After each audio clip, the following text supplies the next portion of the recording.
harus betul-betul bisa fokus terhadap tugas kita dalam menganggarkan itu.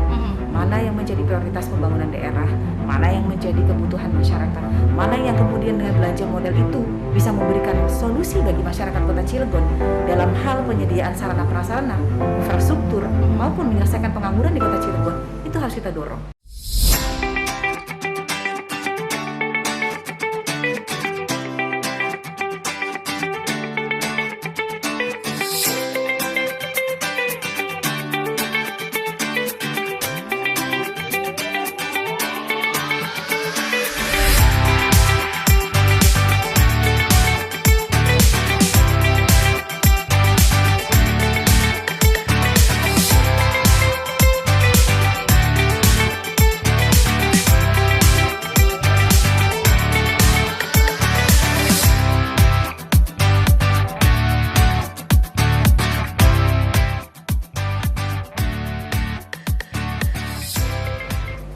Assalamualaikum warahmatullahi wabarakatuh.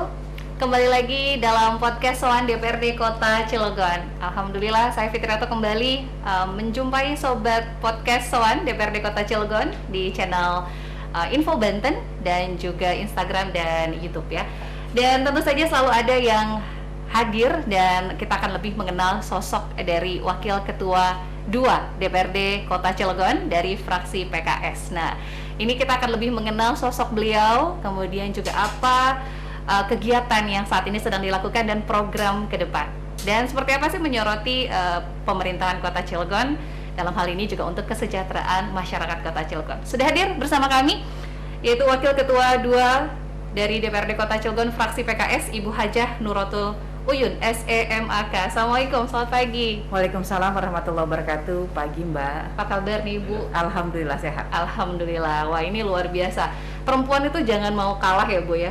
Kalau istilahnya kalau di segi jabatan pekerjaan itu tidak ada perbedaan gender begitu ya Bu ya? Nggak ada. Tidak ada. Jadi Nggak perempuan tuh tidak harus melulu di dapur istilahnya, hanya mengurus rumah tangga walaupun tidak meninggalkan kodrat begitu ya Bu ya? Iya.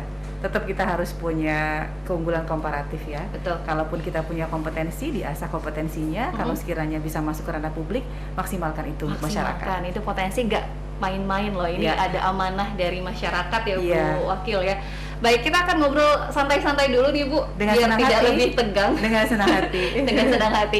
Kita ingin lebih mengenal sosok Ibu Wakil Ketua 2 ini Bu.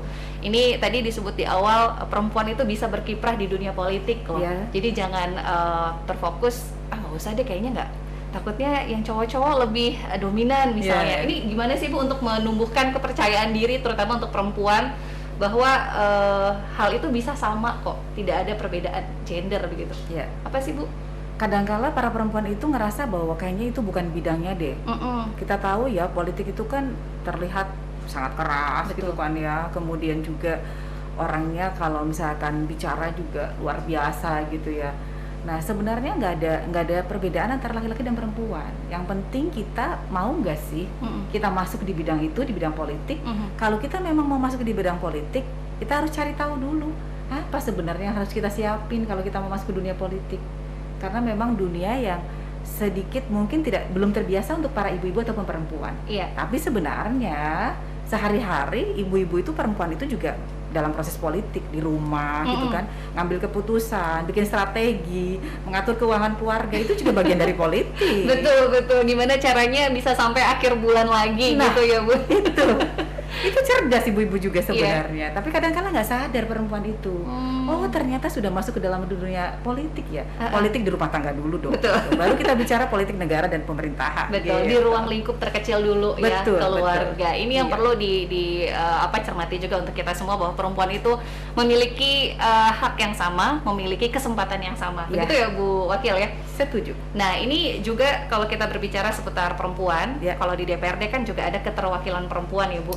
Ada beberapa persen untuk keterwakilan perempuan, dan ini juga salah satunya untuk bisa menyuarakan apa sih yang menjadi aspirasi perempuan, begitu ya Bu Wakil ya? Iya.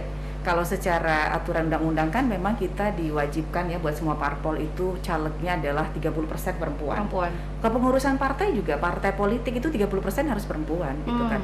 Tapi kemudian dalam perjalanan ketika caleg ini bertempur dengan para bapak-bapak.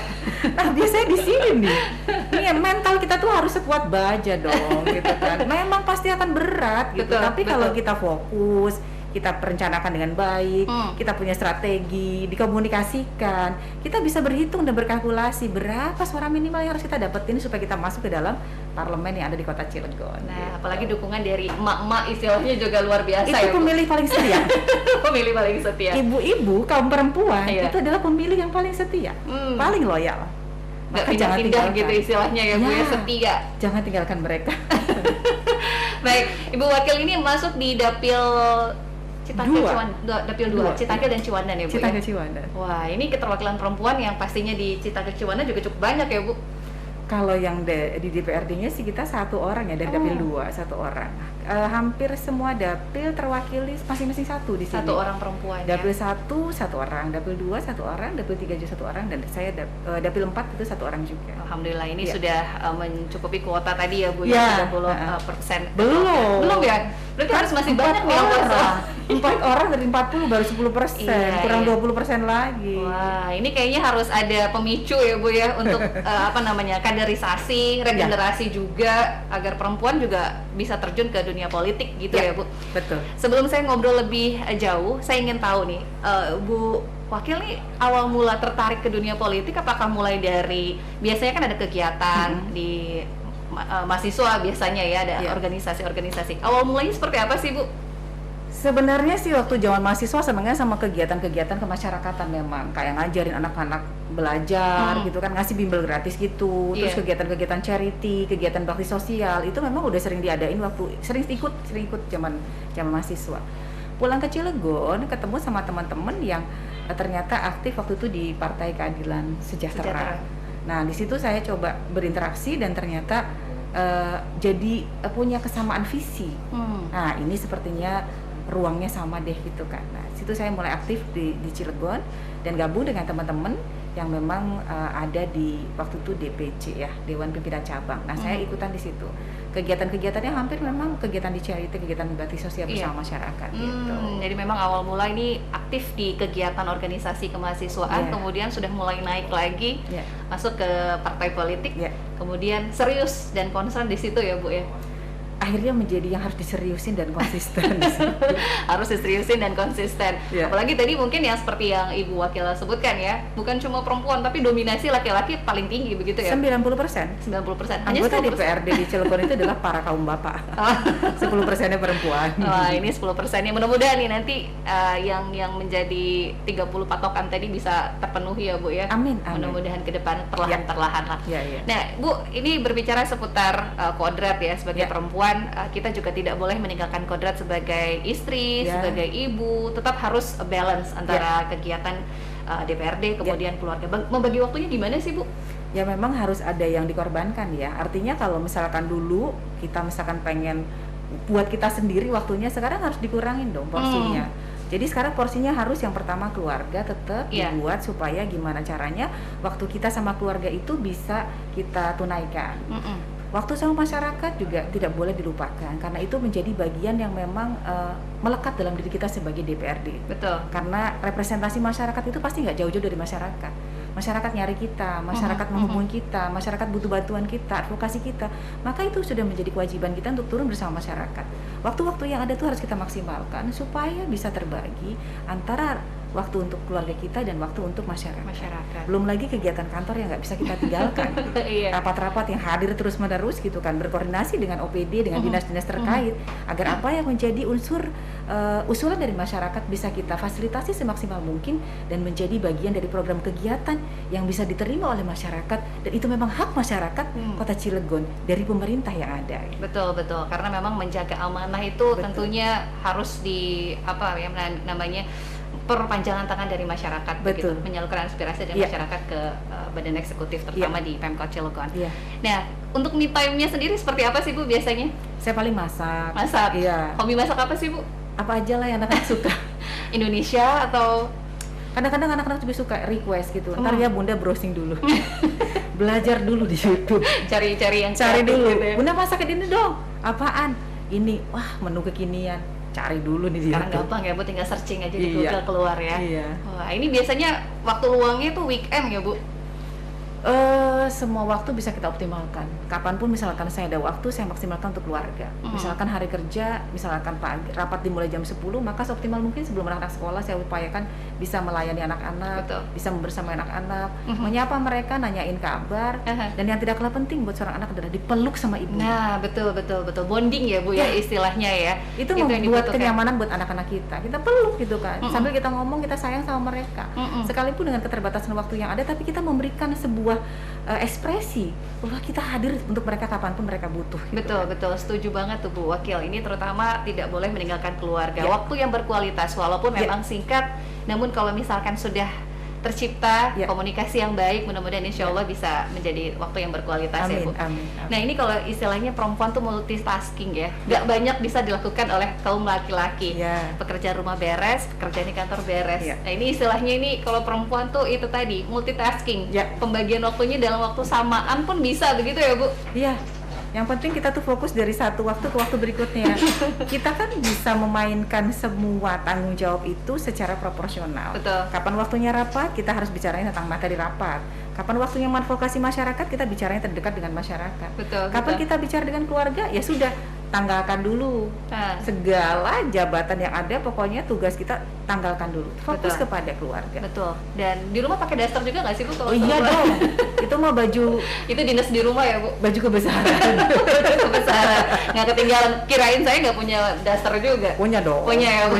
Punya. Akan merasa nyaman. Betul. Jadi Dengan kalau di baju rumah tuh rumah udah kita. paling rumah itu baju kebesaran Ya, istilahnya. ya. Pakai daster. Baik, Bu Wakil. Nah ini tentunya kalau kita lihat dari beberapa profil nih, riwayat organisasi cukup banyak nih Bu ya. Kalau saya baca ini anggota Banggar juga, Ya. kemudian Sekretaris Komisi 3, Ketua BPKK DPD PKS Kota Cilegon, dan lain-lain. Wah ini banyak sekali, berarti kan banyak yang menaruh kepercayaan ke Ibu Wakil. Seperti apa sih Bu untuk bisa menjaga amanah itu tadi dengan sekian banyak kegiatan di luar? Yang paling penting adalah konsistensi dari kita ya. Jadi kalau kita memang sudah diberikan amanah, tunjukkan bahwa kita memang mampu menunaikan amanah itu tanpa kemudian menjadikan kita adalah orang yang berubah. Dalam arti bahwa apa yang sudah disampaikan kepada kita, lakukan itu. Perjuangkan totalitas, bekerja semaksimal mungkin sehingga itu menunjukkan bahwa kita serius dengan amanah yang diberikan. Memang perlu satu semangat dari diri kita. Mindset yang harus dibangun tuh mindset yang besar. Bahwa kita bisa insya Allah. Kalau mindset kita sudah itu yang dibangun, insya Allah semua akan lancar, akan mudah. Tapi kalau kita punya mindset yang nggak baik atau kita kata nggak percaya diri gitu, aduh saya kayak nggak bisa, maka itu yang akan terjadi gitu. Maka selalu yang coba saya bangun adalah bahwa insya Allah itu semua akan bisa dilalui dan bisa dijalankan. Kalau misalkan di Banggar, maka fokusnya adalah bagaimana menjalankan fungsi penganggaran di DPRD. Tupoksi kita yang melekat tentu saja menjadikan kita harus betul-betul bisa fokus terhadap tugas kita dalam menganggarkan itu. Mana yang menjadi prioritas pembangunan daerah, mana yang menjadi kebutuhan masyarakat, mana yang kemudian dengan belanja modal itu bisa memberikan solusi bagi masyarakat Kota Cilegon dalam hal penyediaan sarana prasarana, infrastruktur maupun menyelesaikan pengangguran di Kota Cilegon, itu harus kita dorong. Sehingga kemudian kita bisa membaca dan menganalisa secara komprehensif. Mana yang kemudian perlu kita setujui, mana yang kemudian perlu kita gali lagi informasinya, sehingga eksekutif itu bisa mempertanggungjawabkan dan bisa menjelaskan seberapa besar kebutuhan anggaran itu untuk masyarakat Kota Cilegon melalui dinas terkait. Betul. Itu harus kita dorong yang seperti itu. Betul. Wah ini terkait dengan anggaran juga luar biasa ya Bu ya, concernnya memang cukup menyita Fungsi yang melekat di DPRD. Betul. Penganggaran selain itu juga monitoring ya Bu ya. Pengawasan ya. Pengawasan. Nah Bu, kembali nih Bu, terkait dengan keterwakilan perempuan tadi kan disebutkan dari 30 kuota tadi baru terwakilkan 10%. 10%. Apa sih Bu yang membuat perempuan ini istilahnya belum tertarik terjun ke dunia politik? Kemudian mindset apa yang harus diterapkan? Dan terutama bagi para perempuan juga harus meyakinkan bahwa calon-calon yang ada di perempuan ini juga potensial loh. Jadi kan banyak perempuan malah milihnya laki-laki misalnya gitu. Nah ini juga kan harus dibangun dari perempuan itu sendiri. Apa sih Bu? Yang pertama adalah kita harus membangun mindset bahwa kita insya Allah bisa. Kalau kita sudah bicara mindset, maka yang kedua adalah kita lihat apa sih kompetensi yang harus ada bagi anggota DPRD itu? Kita siapin dong, kita pelajari, kita mau baca, kita mau ngecek apa sih regulasi yang ada untuk pemerintah daerah. Undang-Undang 23 tahun 2014 itu adalah panduan kita di pemerintah daerah, mulai mengenalkan diri dengan regulasi pemerintahan. Kalau kita udah punya mengasah kompetensi, maka berikutnya adalah fokus. Kalau mau berhasil fokus, bukan hanya sekedar caleg, tapi kita memang betul-betul ingin menjadi bagian yang bisa merepresentasikan apa yang menjadi kepentingan masyarakat. Fokus di situ. Fokus itu bisa kita lakukan dengan cara kita menyampaikan kepada masyarakat dengan betul-betul kita sungguh-sungguh akan menunaikan itu, dan memang itu terintegrasi dalam performance kita. Masyarakat tuh bisa percaya dengan apa yang kita sampaikan gitu. Kalau sudah fokus, maka yang keempat adalah konsisten. Sudah, kalau siap jadi caleg, kerjain caleg terus gitu kan, sampai selagi belum selesai masa kampanye, terus berjuang, terus menyapa masyarakat, terus sosialisasi, sampai kemudian apa yang menjadi rencana kita itu bisa tercapai. Ukurannya itu kan semuanya itu masih belum bisa dipastikan ketika kita berkampanye, tapi ketika kita punya rasa optimis yang besar, kita bisa meyakinkan kepada masyarakat, dibuktikan dengan memang kita pun bisa turun ke masyarakat, itu memberikan sebuah garansi bagi masyarakat. Betul. Bahwa mereka bisa mempercayai siapa orang yang akan dipilih dalam kancah pemilihan legislatif gitu. Wah, ini perlu dicontoh nih Bu ya, meyakinkan masyarakat terkait dengan visi misi kita dan program kerja kita ke depan. Nah, untuk yang mau terjun ke dunia politik, modal apa sih Bu yang harus dimiliki pertama? Ya, yang pasti adalah jaringan harus dibuka semaksimal mungkin. Komunikasi kita dengan masyarakat harus kita buka seluas-luasnya. Jangan pernah kita merasa bahwa ketika sudah katakanlah menyapa itu sudah selesai, tidak. Bagaimana meyakinkan masyarakat untuk bersedia memilih kita dengan program yang kita tawarkan, dengan apa konsep yang bisa kita hadirkan untuk masyarakat.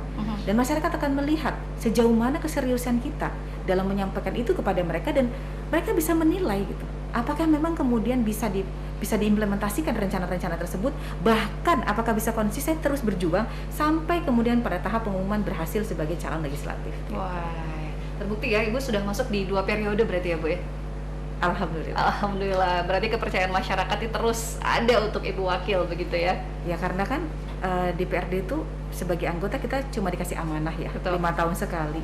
Jadi waktunya itu jelas. Cuma 5 tahun. Kalau dengan 5 tahun tersebut kita nggak serius dan nggak maksimal, sayang. Betul. Amanah itu terlalu berat. Kalau misalkan masyarakat kemudian nggak percaya, bukan hanya tidak percaya, tapi kemudian juga integritas kita itu dipertanyakan. Betul. Itu yang harus dijadikan sebagai semangat untuk terus membersamai masyarakat. Nah, kembali nih Bu, biasanya untuk anggota dewan, baik itu Ibu Wakil juga tentunya terjun ke lapangan pada saat reses. Nah, ini banyak sekali aspirasi terutama dari kaum perempuan, kaum ibu. Apa sih yang biasa disuarakan dari aspirasi pada saat reses Bu? Yang pertama pengangguran. Hampir semua ibu-ibu, para perempuan, para pemuda, masyarakat itu bilangnya selalu pengangguran. Mereka susah kerja. Ini sebuah permasalahan yang selalu berulang setiap proses. Dan tugas kita adalah kemudian tidak hanya mendengarkan. Kemudian kita harus menindaklanjuti dengan program yang real bisa dirasakan oleh masyarakat. Gimana caranya nih kita petain satu-satu gitu kan. Supaya aspirasi itu bisa kemudian kita advokasi secara bertahap. Kalau sekaligus juga nggak mungkin. Betul. Tapi yang paling penting adalah kita kemudian menyampaikan kepada pemerintah daerah, dalam hal ini eksekutif melalui wali kota dan jajarannya gitu ya, kepada dinas-dinas terkait, agar memang menyajikan program kegiatan yang berbanding lurus terhadap pengurangan tingkat pengangguran di Kota Cilegon. Karena TPT Cilegon itu sangat tinggi, 12,69%. Angka yang sangat tinggi. Kalau bukan karena semangat dan kemudian niat besar kita untuk mengurangi angka itu, maka itu akan menjadi sebuah kondisi yang akan lambat berkurang secara kuantitatif. Sehingga yang perlu kita dorong adalah bagaimana UPD itu bisa membuat program kegiatan yang bisa mengurangi angka pengangguran secara bertahap, kemudian sinergitas dengan industri secara masif. Regulasi kepala daerah juga harus berpihak kepada masyarakat Kota Cilegon. DPRD menghadirkan rancangan peraturan daerah yang memberikan keberpihakan kepada masyarakat lokal Kota Cilegon, sehingga 70% dalam rekrutmen bagi industri itu wajib dilakukan oleh industri terhadap pemenuhan orang lokal. Putra daerah. Iya, putra daerah. Itu adalah sebuah regulasi yang sangat kental dari keberpihakan eksekutif kepada masyarakat. Kita DPRD-nya mendorong. Kalau itu sudah dijalankan, saya sangat meyakini pengangguran itu akan secara bertahap terurai. Sektor formal kita dorong secara maksimal, sektor non formal kita dorong juga secara maksimal. Dinas seperti UMKM koperasi, dinas Indak, dinas tenaga kerja, dinas sosial, dinas kesehatan harus berelaborasi semuanya bagaimana program kegiatan itu menghadirkan sebuah target, outputnya adalah bisa mengurangi angka pengangguran. Belanja modal yang dialokasikan dari APBD itu bisa mengurangi pengangguran, karena di situ adalah sebuah keberpihakan pemerintah juga kepada masyarakat. Betul. Ini yang harus kita dorong bersama. Betul, karena sangat disayangkan kota industri namun angka penganggurannya tinggi sekali begitu. Betul, ya Bu ya. Betul sekali. Nah ini mungkin bisa diberdayakan untuk pelatihan UMKM, job matching di sekolah-sekolah agar mengetahui apa sih pangsa pasar industri yang memang dibutuhkan saat ini. Ini perlu lintas OPD dan juga dorongan begitu ya Bu ya. Sangat perlu dukungan dari lintas OPD karena bagaimanapun juga setiap dinas itu mempunyai visi misi yang berbeda. Tapi kemudian ada satu hal yang akan menjadi program prioritas bagi pemerintah daerah yang akan diselesaikan secara bersama-sama dengan leading sektor diberikan kepada salah satu OPD sebagai pemimpinnya, sebagai mereka yang punya keutamaan untuk bisa mendongkrak program kegiatannya sebesar-besarnya untuk menyelesaikan pengangguran. Sektor yang lain, dinas yang lain menjadi supporting sektornya terhadap proses implementasi dari pengurangan pengangguran itu sendiri. Mudah-mudahan walaupun tidak bisa langsung instan, minimal bisa mengurangi panjang. Butuh waktu yang panjang untuk menyelesaikan 25.000 pengangguran di Kota Cilegon. 25.000 catatannya Bu ya. Wah, ini tinggi ya Bu. Mudah-mudahan sangat tinggi. Mudah-mudahan kota industri bukan hanya cuma sebutan saja, tapi ya putra daerah tadi yang mudah-mudahan juga bisa diprioritaskan begitu. 70% harusnya ya Bu ya. 70% harus orang lokal. Baik. Selain masalah pengangguran nih Bu, kalau untuk khusus di bidang perempuan, angka kematian ibu dan angka kematian bayi cukup tinggi nggak Bu di Kota Cilegon? Di Kota Cilegon sebenarnya tidak terlalu tinggi. Yang selalu kita dorong adalah agar preventif juga dilakukan. Bagaimana Dinas Kesehatan melakukan edukasi kepada para perempuan yang tersebar di 8 kecamatan, bagaimana harus hidup sehat, kemudian juga memenuhi angka kebutuhan gizinya, sehingga dalam proses kehidupannya baik sebagai ibu hamil, ketika melahirkan dan setelah melahirkan pun mereka adalah sosok-sosok perempuan yang memang mempunyai kesehatan yang baik. Betul. Dan ini menjadi program yang kemudian didukung oleh masyarakat dan terutama kami di PRD juga, karena tidak kalah pentingnya bahwa salah satu yang mengidentifikasi bahwa masyarakat itu indeks pembangunan manusianya akan baik adalah ketika faktor kesehatannya juga baik, dan salah satu yang memberikan kontribusi adalah bagaimana angka kesehatan bagi ibu dan anak juga harus baik, sehingga angka kematiannya harus ditekan sekecil mungkin supaya tidak terus terjadi dan menjadi sebuah keberhasilan pemerintah dalam rangka mengedukasi masyarakat dan menjaga kualitas kesehatan masyarakat. Betul. Nah ini salah satu upaya preventif pencegahan ya Bu ya, agar bagaimana ibu bisa memeriksakan kondisi kehamilannya minimal 2-3 kali begitu ya Bu, agar kondisi janinnya juga baik. Nah kalau untuk persoalan kekerasan dalam rumah tangga, kemudian juga anak, pelecehan seksual, ini masih seperti apa Bu catatan di Kota Cilegon sendiri? Beberapa waktu yang lalu memang kita mendapatkan kabar terkait dengan kondisi ada anak-anak yang mengalami kekerasan, sehingga kemudian kita juga bekerja sama kepada dinas terkait di P3AKB agar kemudian selalu turun dan mengedukasi masyarakat. Permasalahan yang ada memang menjadikan kita harus kemudian berpikir ulang bahwa sesungguhnya pendidikan itu adalah bermula dari pendidikan rumah dulu. Bagaimana kekuatan dari orang tua sebagai ayah, sebagai ibu harus merangkul anak-anak sehingga kemudian dengan pola asuh yang dibentuk itu bisa meminimalkan kekerasan terhadap anak dan keluarga gitu ya, ataupun terhadap perempuan. Beberapa kasus yang memang saya sering diskusi dengan UPT yang ada di DP3AKB itu memang menjadikan kita juga harus punya semangat yang besar untuk terus bisa menyelesaikan, karena permasalahan anak-anak yang mengalami kekerasan juga nggak bisa disalahkan secara sepihak. Betul. Ada faktor yang harus kemudian kita uraikan. Salah satunya adalah keluarga, kemudian masyarakat, kemudian pemerintah. Sehingga kemudian rancangan peraturan daerah yang dibuat oleh pemerintah dan DPRD juga harus kemudian sebesar-besarnya memberikan ruang keberpihakan kepada masyarakat. Dalam hal juga untuk meminimalkan kekerasan kepada perempuan dan anak juga harus kita minimalkan. Kota layak anak yang sudah disandangkan untuk pemerintah pusat kepada Kota Cilegon juga harus menjadi sebuah bukti konkret bahwa memang kota ini adalah layak untuk anak-anak. Indikatornya adalah salah satunya tidak ada kekerasan kepada anak-anak. Kalaupun ada, angkanya semakin menurun secara signifikan dan memberikan sebuah informasi kepada masyarakat betapa kita sangat katakanlah memberikan perhatian yang sangat besar kepada anak-anak kita. Betul, sosialisasi, edukasi kepada masyarakat, karena banyak pelaku terhadap kekerasan dan juga pelecehan seksual adalah circle terdekat atau ruang terdekat keluarga ataupun juga kerabat terdekat begitu ya Bu ya. Iya, maka tadi saya sampaikan bahwa ring satu itu adalah keluarga dulu, masyarakat kita, baru kemudian pemerintah. Kalau keluarga kita sudah kuat, insya Allah itu menjadi benteng yang pertama. Keluarga yang kuat itu akan selalu menularkan kekuatannya kepada lingkungannya. Lingkungan akan semakin kokoh dan solid, punya persepsi yang sama, cara pandang yang sama. Bagaimana kemudian menghantarkan anak-anak supaya tidak mengalami kekerasan dan perempuan seperti tadi. Baik, walaupun ini bukan hanya terjadi di Kota Cilegon ya, ini memang masih menjadi PR nasional begitu ya Bu ya. Iya. Nah, kalau berbicara seputar produk hukum dari DPRD Kota Cilegon, terutama untuk perempuan dan juga anak.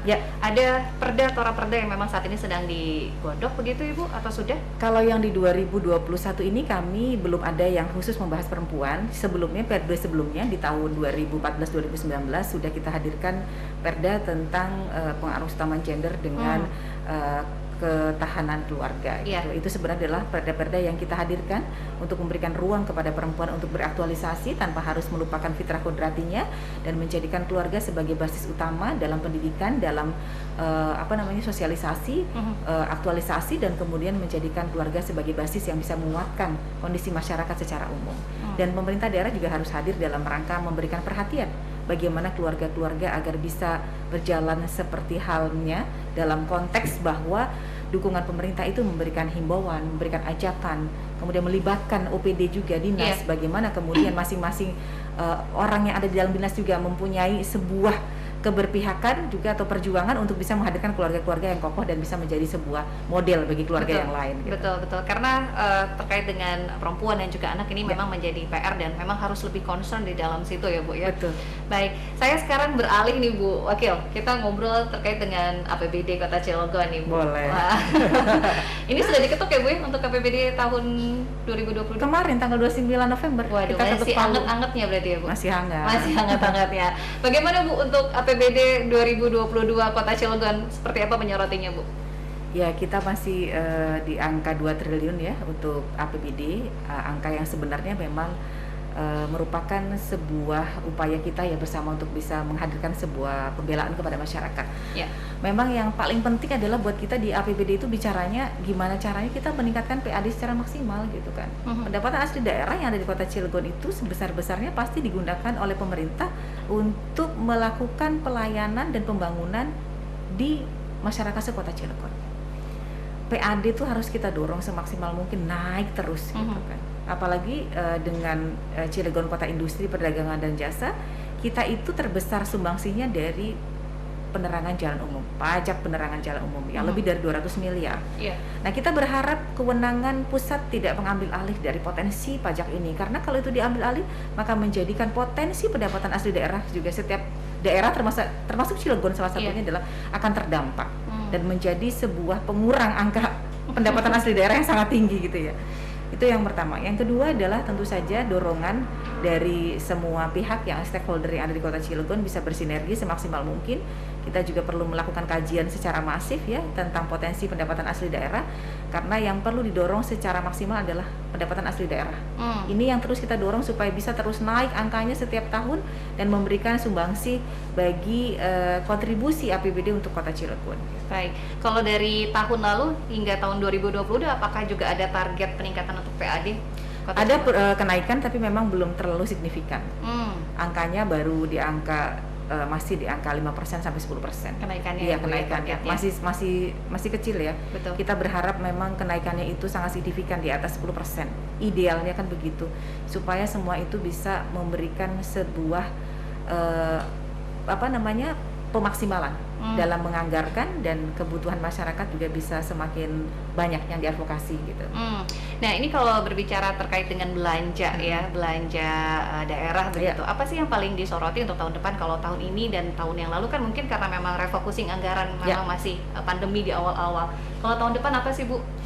Yang pertama tentu saja kita menyesuaikan dengan apa yang menjadi janji politik dari kepala daerah dan wakil kepala daerah. Itu menjadi bagian yang harus terinternalisasi dalam APBD dimulai dari 2021 dan 2022 dan seterusnya sampai dengan 2024 masa akhir jabatan kepala daerah dan wakil kepala daerah.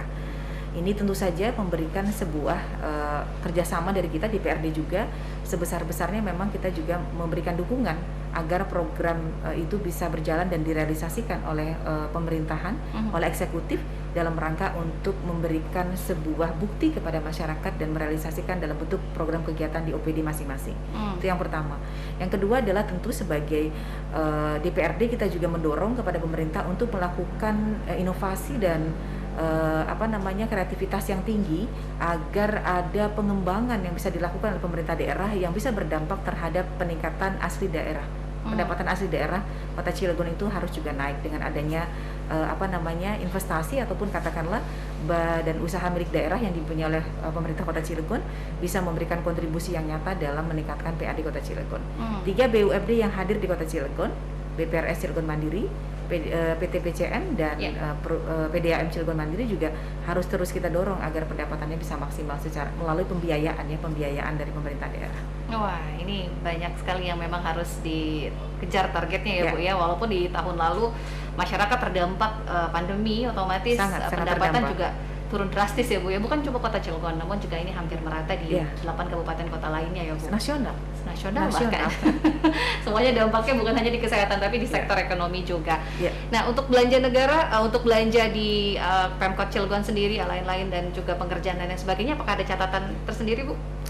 Terkait dengan 2021 memang seperti yang kita ketahui ya, pandemi itu menjadikan kegiatan kita terbatas. PPKM, kemudian PSBB menjadikan kita juga tidak bisa menyerap anggaran secara maksimal. Sehingga kemudian ini akan menjadi silpa yang akan digunakan untuk tahun berikutnya. Artinya bahwa dorongan untuk merealisasikan program kegiatan di 2022 tentu saja juga harus menjadi cermin untuk menindaklanjuti apa yang belum dilaksanakan di 2021.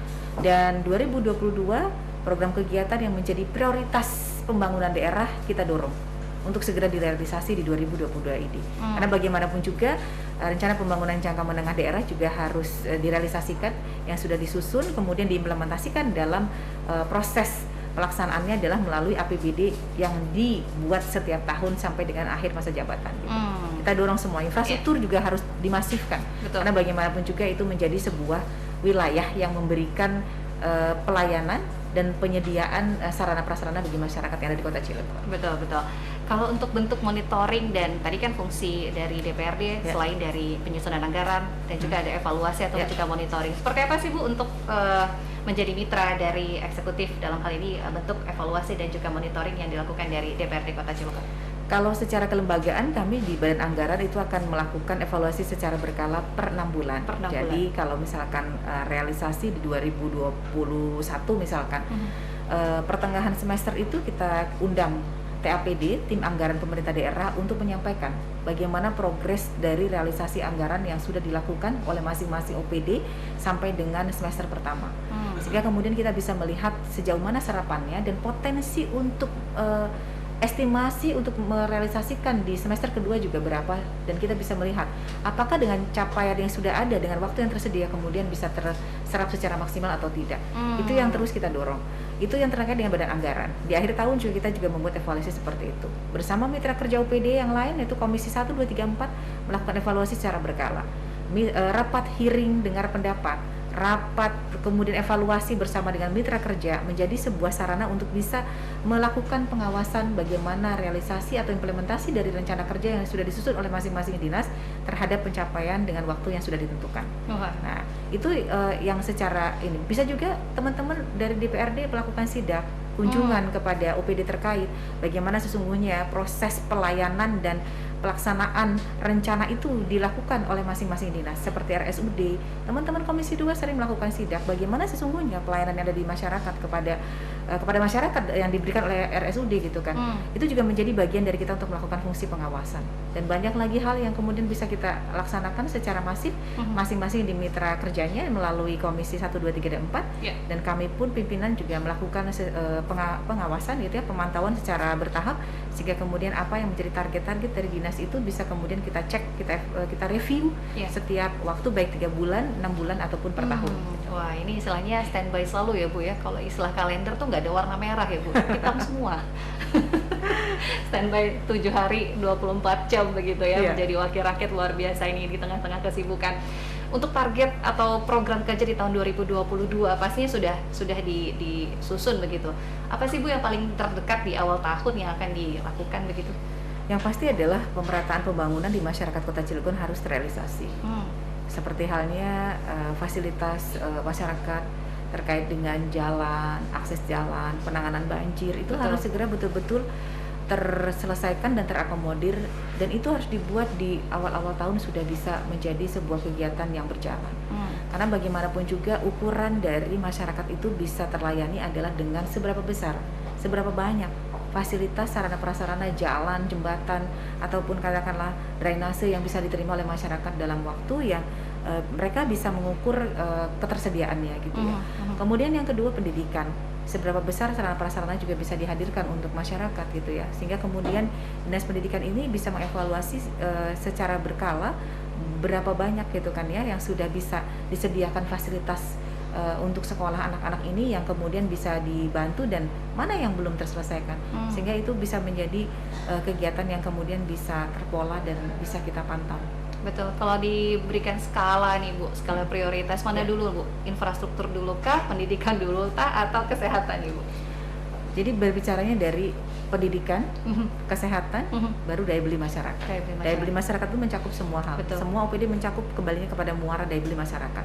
Penyediaan jalan, penyediaan sarana prasarana, penyediaan keahlian juga merupakan bagian dari untuk meningkatkan kualitas SDM itu sendiri yang bisa berbanding lurus terhadap dengan peningkatan daya beli masyarakat. Keberpihakan pemerintah harus maksimal di situ.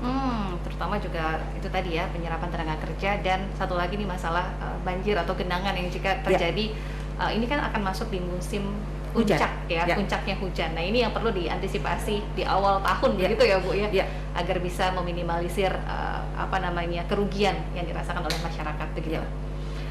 Terkait banjir memang ada satu hal yang perlu disediakan oleh pemerintah, LWS, Long Water Storage. Anggaran itu sampai dengan di 70 miliar. Ini butuh sinergi dari semua pihak. Industri, pemerintah harus hadir bersama-sama. Karena kan lingkungan juga harus dijaga oleh industri. Sehingga kemudian komunikasi dua arah ini harus terus dibangun. Angka yang cukup besar untuk bisa menyediakan fasilitas untuk menekan banjir itu juga harus kemudian bisa kita sediakan dan diselesaikan secara bertahap. Kemudian yang tidak kalah penting adalah untuk mengurangi banjir lagi adalah perencanaan pembangunan yang bisa secara masif juga bisa terintegrasi.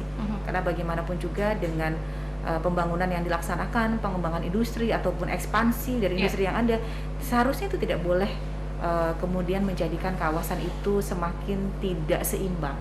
Ini yang perlu selalu kita kaji bersama-sama di DPRD. Perizinan juga harus strict banget diberikan. Kalau sekiranya tidak berdampak terhadap lingkungan, maka itu maksudnya tidak berdampak banjir terhadap lingkungan, menjaga keseimbangan alamnya ada, boleh itu diberikan perizinan. Sekali itu berdampak, maka pemerintah harus mengevaluasi bagaimana perizinan itu harus diberikan kepada industri ataupun perusahaan yang kemudian memberikan dampak banjir yang sangat signifikan untuk masyarakat Kota Cilegon. Iya, ini yang pastinya harus dibicarakan lebih dalam, dan termasuk juga dari perusahaannya juga harus ada program CSR ya, seperti apa? Seperti yang saya sampaikan tadi, Long Water Storage itu butuh angka yang sangat besar, 70 miliar. Betul. Dan ini tidak bisa diselesaikan oleh pemerintah sendiri, karena pasti itu akan terlewati oleh beberapa industri. Betul. Perlu dukungan dari industri. Betul. Perlu juga kerjasama dari industri. Cukup banyak ya Bu ya, industri yang ada di Kota Cilegon, tinggal dikalikan saja. Pasti banyak hafal banyak. Baik, Ibu, wah ini menarik sekali obrolan kita, namun karena keterbatasan waktu, kayaknya kita perlu sesi 2 ya Bu ya. Nanti kita buat di episode berikutnya. Tapi terakhir sebelum kita pamit, selalu ada pesan yang ingin disampaikan untuk yang saat ini menyaksikan podcast Soan DPRD Kota Cilegon. Apa sih Bu yang ingin disampaikan untuk masyarakat Kota Cilegon, terutama nih untuk kaum perempuan? Ya, buat semua perempuan di Kota Cilegon, jangan pernah kemudian kita merasa tidak bisa apa-apa. Yakin bahwa kita punya potensi, yakin kita punya kemampuan, maka asah kemampuan tersebut dan kembangkan kemampuan tersebut. Dukungan dari keluarga adalah modal besar kita untuk melangkah lebih jauh. Dan keyakinan dari diri kita adalah yang akan menguatkan apa yang akan kita lakukan. Selalu membaca, selalu mengupdate diri, selalu mengembangkan diri agar kita terus bisa bersosialisasi dan kemudian selalu bisa menambah hasanah informasi dan kekayaan intelektual kita sehingga kemudian bisa sama-sama kita sinergikan dengan masyarakat. Percayalah, kalau kita fokus, kalau kita konsisten, kalau kita juga proporsional, insya Allah apa-apa yang menjadi komitmen perjuangan kita bisa kita realisasikan. Dan kuncinya adalah di kita sendiri. Kalau kita mau maju, maka kita yang bisa membuat maju. Kalau kita mau berkembang, kita yang bisa membuat berkembang. Jangan pernah lelah, jangan pernah menyerah, karena kita adalah orang yang pasti akan diberikan banyak keunggulan oleh Allah Subhanahu wa taala. Terima kasih. Amin, amin. Percayakan potensi yang ada dalam diri, percaya diri bahwa hak itu sama, kesempatan pun juga sama. Jadi jangan terfokus kalau sudah gagal sekali, udah kayaknya nggak di sini. Coba lagi ya, Bu ya. Nah, sampai akhirnya betul-betul mendapatkan kesempatan dan diberikan amanah. Wah, ini luar biasa nih.